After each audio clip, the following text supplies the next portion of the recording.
Hi, എല്ലാവർക്കും സ്വാഗതം. നമ്മുടെ ലേഡീസ് പാൻറ് കഥ ഇതുപോലെ വേഗം വിട്ടുപോകും, അല്ലെങ്കിൽ അവിടെ കീറിപ്പോവും. അതൊക്കെ എങ്ങനെ ഒഴിവാക്കാമെന്ന് ഇന്നത്തെ വീഡിയോ നോക്കാം. ചില പാൻറ്റുകൾ നമ്മൾ ഇട്ടിട്ടൊന്ന് നടക്കുന്നതനുസരിച്ച് ഇത് മുകളിലേക്ക് കയറിപ്പോവും. പിന്നെ നമുക്ക് പാൻറ്റ് പിടിച്ചൊന്ന് താഴ്ത്തി വെച്ചിട്ടായിരിക്കും നേരെ ഒന്ന് നടക്കാൻ പറ്റുന്നത്. അടുത്തത് നമ്മൾ ബസ്സിലെ സ്റ്റെപ്പൊക്കെ അങ്ങോട്ട് കാല് പൊക്കി വെച്ച് കയറുമ്പം കാലിൻ്റെ അടിയിലും ഈ ക്രോച്ച് ഭാഗത്തുമൊക്കെ ഭയങ്കര ഒരു ടൈറ്റ് നമുക്ക് ഫീൽ ചെയ്യും. അതെന്താണെന്നറിയാമോ? നമ്മുടെ ആ പാൻറ്റിൻ്റെ അളവ് നമുക്ക് കറക്റ്റല്ല. ലൂസ് വരേണ്ട ഭാഗത്ത് കുറച്ചും കൂടെ ലൂസ് ഉണ്ടായിരിക്കണം. നമ്മുടെ ഓരോരുത്തരുടെയും അളവിനനുസരിച്ച് കറക്റ്റായിട്ട് നമുക്ക് തയ്ക്കാൻ പറ്റും. അത് ഈസി ആയിട്ടാണ് അതിൻ്റെ കട്ടിങ്ങും സ്റ്റിച്ചിങ്ങും എല്ലാം ഒരു കൊച്ചു കുട്ടിക്ക് പോലും തയ്ക്കാൻ പറ്റുന്ന രീതിയിലുള്ളതാണ് ഇന്ന് കാണിക്കുന്നത്. ഇവിടെ ഈ തുണി മടക്കിയിട്ടേക്കുന്നത് എങ്ങനെയാണെന്ന് കണ്ടല്ലേ? ഓരോ ഭാഗത്തും മടക്ക എവിടെയൊക്കെയാണ് വന്നേക്കുന്നതെന്ന്. ഇതിനാണ് നമ്മളിനി മാർക്ക് ചെയ്യാൻ പോകുന്നത്. ഏറ്റവും ഈസിയാണ്. ഇത് ഓപ്പൺ സൈഡാണ്. ഇവിടെ നമുക്ക് ലെവലില്ലെങ്കിൽ അത് കറക്റ്റ് ലെവലാക്കണം. ഇവിടെയാണ് നമ്മൾ കാലിൻ്റെ ഏറ്റവും താഴ്ഭാഗത്തുള്ള കാൽ വണ്ണം മാർക്ക് ചെയ്യുന്നത്. കാൽ വണ്ണം ഇവിടെ വേണ്ടത് 6.5 ഇഞ്ചാണ്. അത് നമുക്ക് ദാണ്ട് ഇങ്ങനെ മാർക്ക് ചെയ്യാം. 6.5 ഇഞ്ച്. ഓരോരുത്തർക്ക് ഇഷ്ടമുള്ള എത്രയാണോ അത്രയും ഇവിടെ കൊടുക്കാം. എന്നിട്ട് 1 ഇഞ്ച് തയ്യൽ തുമ്പ്. അതാണ്ട് ഇങ്ങനെ. അപ്പോൾ 6.5 എന്നുള്ളത് 7.5 ആയി. ഇനി നമുക്ക് ഏറ്റവും താഴ്ഭാഗം ഒന്ന് മടക്കി തയ്ക്കണ്ടേ? അത് എത്രയാണ്? വീതി കുറച്ച് വേണമെങ്കിൽ അങ്ങനെ, കൂടുതൽ വേണമെങ്കിൽ അങ്ങനെ. ഞാനിവിടെ 2 ഇഞ്ചാണ് കൊടുക്കുന്നത്. സ്കെയിൽ വെച്ച് ഇങ്ങനെ വരയ്ക്കാം. ഈ വരച്ച വരയിൽ നിന്ന് മുകളിലേക്കാണ് നമുക്ക് എത്ര ഇറക്കമാണോ വേണ്ടത് അത് മാർക്ക് ചെയ്യുന്നത്. ഇനി നമുക്ക് പാൻറ്റിന് എത്ര ഇറക്കമാണോ ആവശ്യമുള്ളത് അത് മാത്രം മാർക്ക് ചെയ്യാം. 39 ഇഞ്ച് ഇറക്കമാണ് ഈ പാൻറ്റിന് ആവശ്യമുള്ളത്. നമ്മൾ ആദ്യം സ്കെയിൽ വെച്ച് വരച്ച ആ വരയിൽ നിന്ന് മുകളിലേക്ക് 39 ഇഞ്ച് മാർക്ക് ചെയ്യാം. അതും സ്കെയിൽ വെച്ച് വരയ്ക്കാം. ഓരോ വരയും വിശദമായിട്ട് പറഞ്ഞ് വരയ്ക്കുന്നതിനിടയിൽ ക്യാമറ ഇത് ഫോക്കസ് ആവുന്നില്ല എന്ന് ഞാൻ അറിയുന്നില്ല. പക്ഷേ ഞാനിത് വീണ്ടും എല്ലാം വിശദമായിട്ട് പറയാം. വരച്ചപ്പോൾ ക്ലിയർ ആയില്ലെങ്കിലും എന്താ ഇവിടെ വ്യക്തമായിട്ട് പറയുന്നുണ്ട്. ഈ മഞ്ഞ വരയാണ് നമുക്ക് 39 ഇഞ്ച് നമ്മൾ മാർക്ക് ചെയ്ത ലൈൻ. അതിൻ്റെ അളവ് പറയാം. നമുക്ക് ഓരോരുത്തർക്കും എത്രയാണെന്ന് വെച്ചാൽ, ഇപ്പം ഈ അളവിന് 44 ഇഞ്ചാണ് ഹിപ്പ് അളവ്. നമ്മളെ പൊക്കിളിന് തൊട്ട് താഴെ വയറിൽ വരുന്ന ഏറ്റവും വണ്ണം കൂടിയ ഭാഗത്ത് വരുന്ന അളവ്, ഹിപ്പ് അളവ്, അത് 44 ഇഞ്ചാണ്. അതിനെ 4 കൊണ്ട് ഭാഗിക്കുമ്പോൾ നമുക്ക് 11 കിട്ടും.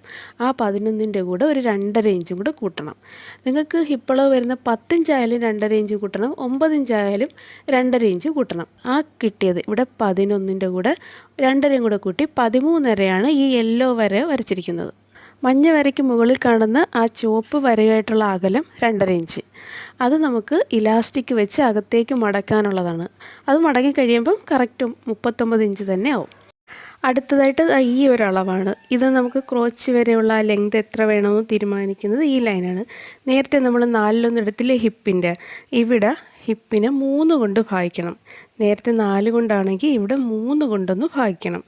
അപ്പോൾ വരുന്നത് 14.6 അത് നമ്മൾ റൗണ്ട് ചെയ്ത് 15 എടുക്കും. ആ മഞ്ഞ ലൈൻ എവിടെ മുതലാണോ അവിടെ മുതൽ മാത്രമാണ് 15 ഇഞ്ച് എടുക്കുന്നത്. അതിന് മുകളിലോട്ടുള്ള 2.5 ഇഞ്ച് നമുക്കറിയാം, അത് പട്ടമടങ്ങി പോകുന്നതാണ്. അതുകൊണ്ട് ഏറ്റവും മുകളിൽ നിന്നേ അല്ല, ഈ മഞ്ഞ വരയില്ലേ നമ്മൾ 39 ഇഞ്ച് മാർക്ക് ചെയ്ത് അവിടെ മുതൽ മാത്രമാണ് താഴേക്ക് എടുക്കേണ്ടത്. ഇനി ഇതാ ഇവിടെ നിന്ന് അങ്ങോട്ട് ഒരു 2.5 ഇഞ്ചും കൂടെ കൊടുക്കണം. ഈ 15 ഇഞ്ച് എടുത്ത് നിർത്തിയിരിക്കുന്നിടത്തു നിന്ന് നേരെ അങ്ങോട്ട് ഒരു 2.5 ഇഞ്ച്. ഈ 2.5 ഇഞ്ചും നിങ്ങൾക്ക് ഏതളവായാലും സ്ഥിരം തന്നെയാണ്. ഇനി ഒരു ചെറിയൊരു ഷേപ്പ് നമുക്ക് വരയ്ക്കണം.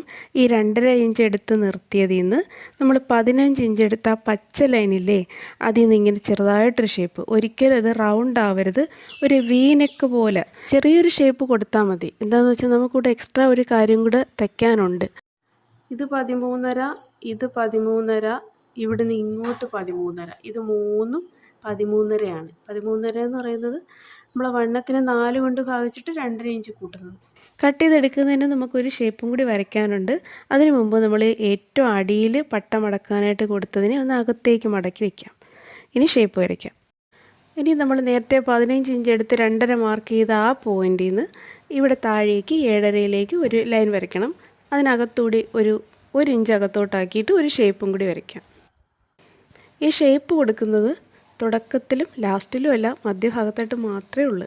കട്ട് ചെയ്തെടുക്കുന്നത് കൊണ്ട് കാണുമ്പോൾ മനസ്സിലാവും. ബിഗിനേഴ്സായിട്ടുള്ളവർ ഒരു കാര്യം കൂടി ചെയ്യണം. കട്ട് ചെയ്യുന്നതിന് തൊട്ട് മുമ്പ് മടക്കിൽ തന്നെയാണ് നമ്മൾ ലെങ്ത് എടുത്തിരിക്കുന്നതെന്നും എല്ലാ അളവുകളും കറക്റ്റാണെന്നും ഒന്നും കൂടി ഉറപ്പ് വരുത്തിയതിനു ശേഷം കട്ട് ചെയ്യാം.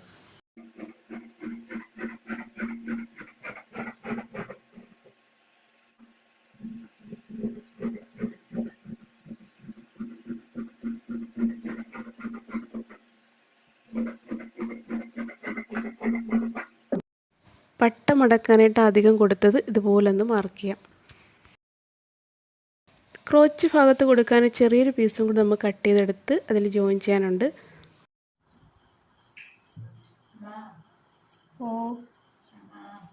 6 ഇഞ്ച് വീതിയും 6 ഇഞ്ച് നീളമുള്ളൊരു പീസ് നമുക്ക് എടുക്കാം. ഇതുപോലെ കോണോട് കോൺ മടക്കണം. അതിനുശേഷം 2 ഇഞ്ച് മാർക്ക് ചെയ്യാം. എന്നിട്ട് നേരെ അങ്ങ് കട്ട് ചെയ്തെടുക്കാം.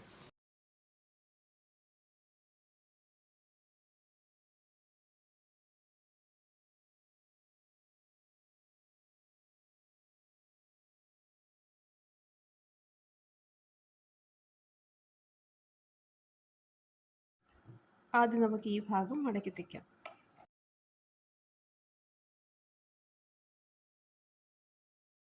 തുണിയുടെ അകവശത്താണ് നമ്മൾ മാർക്ക് ചെയ്തത്. അപ്പോൾ അത് അകവശത്ത് തന്നെ വരുത്തി നമുക്ക് ഇതുപോലെ മടക്കി തയ്ക്കാം. ബിഗിനേഴ്സായിട്ടുള്ളവർ മടക്കി ഒന്ന് അയൺ ചെയ്തിട്ട് തയ്ക്കുന്നതാണ് നല്ലത്. അപ്പോൾ നല്ല ലെവലിൽ തന്നെ കിട്ടും.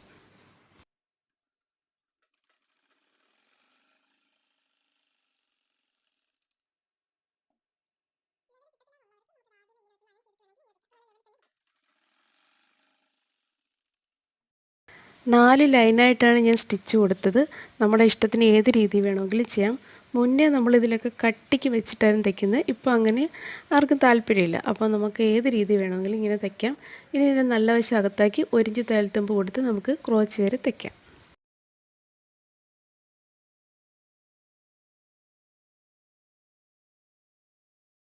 തുടങ്ങുമ്പോൾ 1 ഇഞ്ച് തയ്യൽത്തുമ്പാണെങ്കിലും ഇങ്ങ് എത്താറാവുമ്പോൾ അത് 1/2 ഇഞ്ചായിട്ട് ചുരുങ്ങും.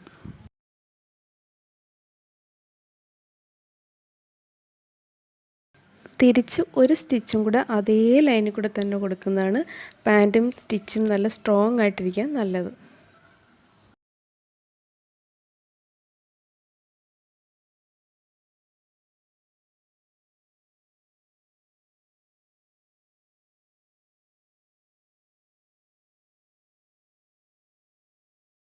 ഇതേപോലെ ഒരേ ലൈനിൽ തന്നെ സ്റ്റിച്ച് കൊടുക്കാൻ ശ്രമിക്കണം. ഈ ഒരു പീസില്ലേ, ഇത് നമുക്ക് ഈ സെൻറ്ററിൽ വെച്ച് തയ്ക്കണം. ഇത് പുതിയതായിട്ടുള്ളൊരു കാര്യമൊന്നുമല്ല. ഇത് പണ്ടേ നമ്മൾ തയ്ച്ച് പഠിക്കുന്ന സമയത്തേ ഉള്ളതാണ്. ഇങ്ങനൊരു പീസ് ഗസറ്റ് എന്നാണ് പറയുന്നത്. ഇതിങ്ങനെ വെച്ച് ഇവിടെ സെൻറ്ററിൽ വെച്ച് തയ്ക്കാറുണ്ട്. അപ്പോൾ നമുക്ക് ഈ ഭാഗത്ത് ക്രോസ് പീസും കൂടെ ആയതുകൊണ്ട് ഇവിടെ ഒരു വലിവ് കിട്ടുന്നുണ്ട്. ഇങ്ങോട്ടും ഇത് വലിഞ്ഞു വരും. അപ്പം നമുക്ക് ഈ ജോയിൻ്റ് വിട്ടു പോകുന്നൊരു പ്രശ്നമില്ലേ മിക്കവർക്കും. ഇത് വിട്ടുപോകും, അതല്ലെങ്കിൽ ഇവിടെ കീറിപ്പോവും. ഇവിടെ നമുക്ക് ലൂസ് വേണം. കുറച്ചുകൂടി ലൂസ് ഉണ്ടെങ്കിൽ നമുക്ക് കാലൊക്കെ നല്ല സ്വതന്ത്രമായിട്ട് ഇങ്ങനെ നടന്നു പോകാനും കാല് ഉയർത്തി ബസ്സിലോ ബൈക്കിലോ ഒക്കെ കയറുമ്പോഴും എല്ലാം നമുക്ക് ഇവിടുത്തെ ഒരു ലൂസ് നമുക്ക് വേണം. അതില്ലാത്തതുകൊണ്ടാണ് ഇവിടുത്തെ ആ സ്റ്റിച്ച് വിട്ടുപോകുന്നത്, അതല്ലെങ്കിൽ അത്രയും ഭാഗം കീറിപ്പോകുന്നത്. നമുക്ക് ഇത് വെച്ച് തന്നെ തയ്ക്കാം. ഒരു പീസ് ജോയിൻ ചെയ്യുന്നതിൻ്റെ ഒരു ബുദ്ധിമുട്ട് ഒഴിവാക്കിയിട്ട് റെഡിമെയ്ഡിലെല്ലാം ഇത് വയ്ക്കാതെയാണ് തയ്ച്ച് വിടുന്നത്. അപ്പോൾ നമുക്ക് തയ്ക്കുന്നത് നമ്മൾ ഈ കാല് ജോയിൻ ചെയ്ത ആ സ്റ്റിച്ചില്ലേ, ഇതുപോലെ തച്ച് നിർത്തിയ ആ ഭാഗമാണിത്. ഇതിൻ്റെ നല്ല വശത്ത്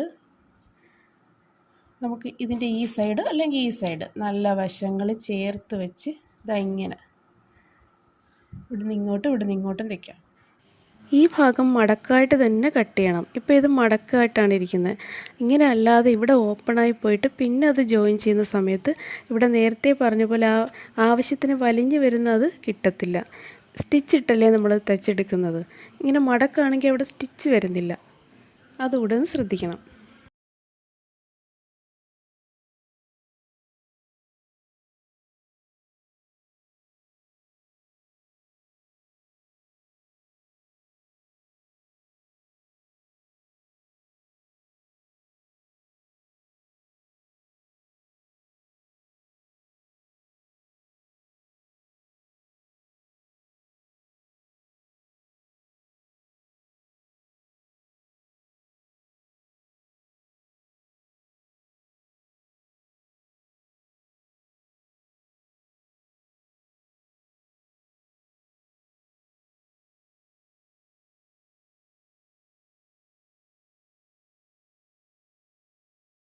നല്ല വശം എടുത്ത് നമുക്ക് അതിൽ വെച്ച് തയ്ക്കാം. ആ ഗസറ്റിൽ വെച്ച് തയ്ക്കാം. ഇങ്ങനെ വെച്ച് ഇവിടെ നിന്ന് ഇങ്ങോട്ട് കൊണ്ടുവന്ന് തയ്ക്കാം. അതല്ലെങ്കിൽ ഞാൻ തിരിച്ച് കാണിച്ചു തരാം.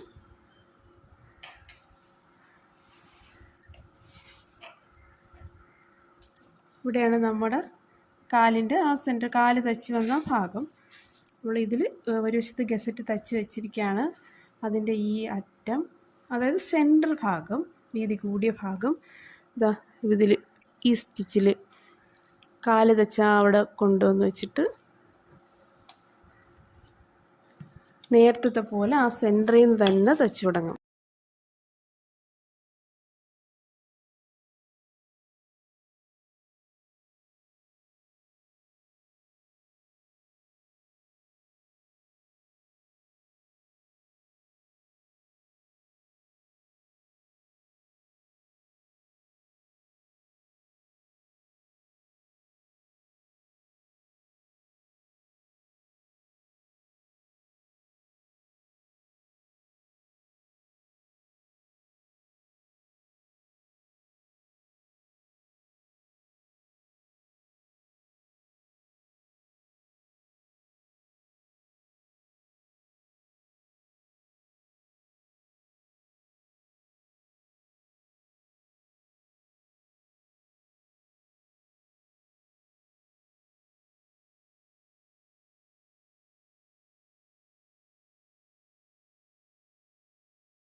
ചുളുക്കൊന്നുമില്ലാതെ ഇതിനെ നേരെ വെച്ചിട്ട്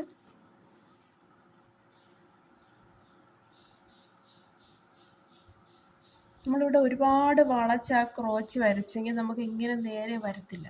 അതിനാണ് ഒരു വി ഷേപ്പിൽ മാത്രം കട്ട് ചെയ്താൽ മതി എന്ന് പറഞ്ഞു.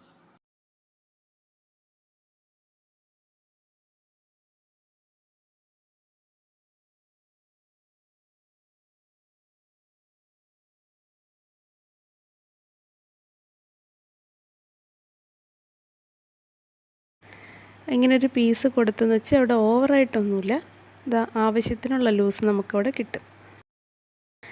ഇനി ഈ ജോയിൻ്റ് വരുന്ന ഭാഗത്ത് ഈ വീഡിയോ കാണുന്ന പോലെ ഒന്ന് സ്റ്റിച്ച് കൊടുക്കുന്നതാണ് നല്ലത്. നമ്മൾ ഇലാസ്റ്റിക് വയ്ക്കുന്ന സമയത്ത് നല്ല ഫിനിഷിങ്ങിൽ കിട്ടും.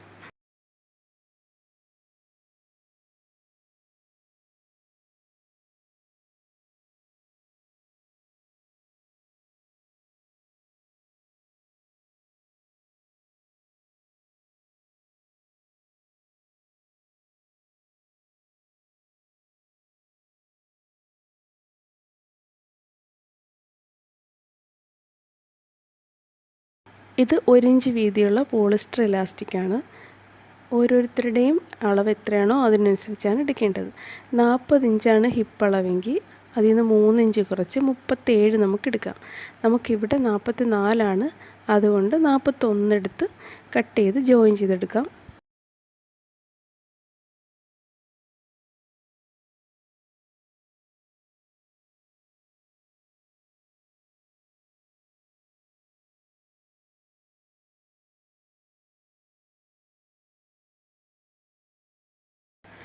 ഈ തച്ചെടുത്ത ശേഷം ഈ റൗണ്ടായിട്ടിരിക്കുന്നതിനെ നമുക്ക് 4 ഭാഗങ്ങളായിട്ടൊന്ന് മാർക്ക് ചെയ്യാം.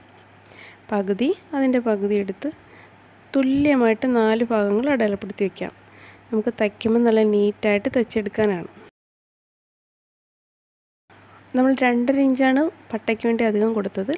അതിൽ 1/2 ഇഞ്ച് നമുക്ക് ഇങ്ങനെ ഒറ്റ മടക്കിയും തയ്ക്കാം.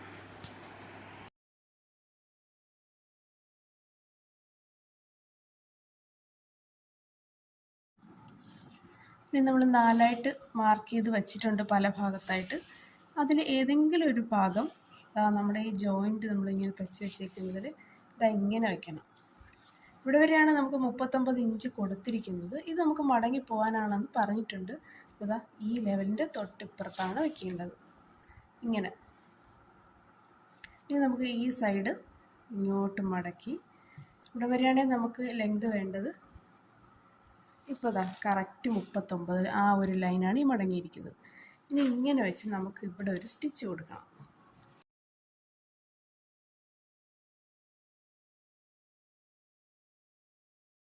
എന്നിട്ട് നേരെ ഓപ്പോസിറ്റ് സൈഡില്ലേ അവിടെ ഇത് ഇലാസ്റ്റിക് അതേ റൗണ്ടിൽ തന്നെ പിടിച്ചിട്ട് വേണ്ടേ ഇവിടെയും നമുക്ക് ഇതേപോലെ തന്നെ അടുത്തൊരു മാർക്കിങ് ഇതിൻ്റെ ഇടയ്ക്ക് ഒരു മാർക്കിങ്ങും കൂടെ ഉണ്ട്. ഇതിൻ്റെ നേരെ ഇലാസ്റ്റിക്കിന് നേരെ ഓപ്പോസിറ്റ് ഭാഗം, പാൻറ്റിൻ്റെ അതേ ഭാഗത്ത് മാർക്ക് ചെയ്ത 4 തുല്യ ഭാഗങ്ങൾ നമ്മൾ 4 ഭാഗത്തായിട്ട് ഇങ്ങനെ വെക്കും. ഇത് മാർക്ക് ചെയ്ത ഭാഗമാണ്. അപ്പോൾ നമ്മളിത് ഇവിടെയും മാർക്ക് ചെയ്തിട്ടുണ്ട്. നമ്മൾ പാൻറ്റിൻ്റെ ഇറക്കം എവിടെ വരെയാണ് ഇതുവരെ ഇങ്ങനെ വെച്ചിട്ട് ഇങ്ങനെ കൊടുത്ത് ഇങ്ങനെ ഒന്ന് മടക്കി നമ്മളിവിടെ ഇങ്ങനെ സ്റ്റിച്ച് കൊടുക്കും. ഇപ്പോൾ ഫ്രണ്ടിലും ബാക്കിലുമായി. ഇനി 2 സൈഡിലും കൂടെ ഇങ്ങനെ കൊടുക്കും. അപ്പോൾ നമ്മൾ ഇലാസ്റ്റിക് നല്ല നീറ്റായിട്ട് വരും. ഈ 2 ഭാഗങ്ങളാണ് നമ്മളിപ്പോൾ തയ്ച്ചിട്ടുള്ളത്. ഇനി ഈ സൈഡും അതുപോലെ ഈ സൈഡ് നമുക്ക് ഇതുമായിട്ട് ജോയിൻ ചെയ്യാം. ഇപ്പോൾ നമ്മൾ 4 വശത്തും ജോയിൻ ചെയ്ത് ഇനി നമുക്കിത് മടക്കി അങ്ങ് തച്ചാൽ മതി. ഇങ്ങനെ വലിച്ചു പിടിച്ചങ്ങ് തയ്ക്കുമ്പോൾ തന്നെ ഇത് കറക്റ്റ് ലെവലിന് നമുക്ക് കിട്ടും.